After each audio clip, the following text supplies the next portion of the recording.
right. Buddy bing, buddy boom.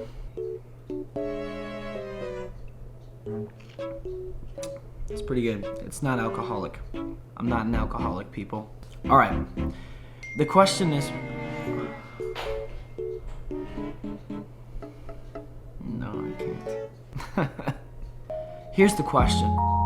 Who is qualified to interpret the Bible? Now, when it comes to the means of preaching, preaching is such a broad term. You hear preaching for many different subjects, even non-biblical subjects. Now, when we're talking about biblical preaching and who's qualified to do that, it's those who are transformed. Not only that, but those who are in the right mind in pursuing Jesus. In Romans 6, it talks about not abusing grace, not living in sin anymore, as Paul is writing this letter to the Church of Rome, and we are to be baptized into the death with Christ and walk in this newness of life. Paul, in another epistle of his, says that we are to be new creatures. Now, when it comes to the means of being a biblical preacher, if you yourself aren't transformed, moved, and transformed into this new being, I don't think you are qualified to preach. I think it comes with repentance of your past life, walking into this newness of life, picking up your cross and following Him. And that's what we see in Matthew 16, where it says that Jesus is like, who is to save their life? They will lose it. Whoever loses their life for my sake will find it. And so I think biblical preaching is all surrounded by people who are willing to sacrifice their past lives and to walk in newness of life.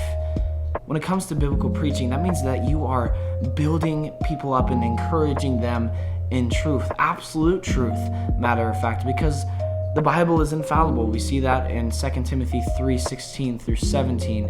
So overall, those that are qualified to preach, I really think, are those who are transformed. Also, those who are gifted. I think that if you have the gift for teaching, then yeah, you should probably be teaching. I mean, that's a gift that God has blessed you with. I think if you deny that gift, then you're not really walking in the path that God has blessed you with and given you. And so if you're not gifted with teaching, I don't think you're in the position to preach, because preaching is teaching. So that might be another discussion and a rabbit hole that we can go down, but those are the two main things that I believe. If you have the gift of teaching, somebody that can lead and have this leadership role, being able to lead people in this absolute truth and encouraging them while being able to properly do that as a new transformed Christian, I think that is the way that you can be qualified into teaching this truth. Have a blessed day, you guys.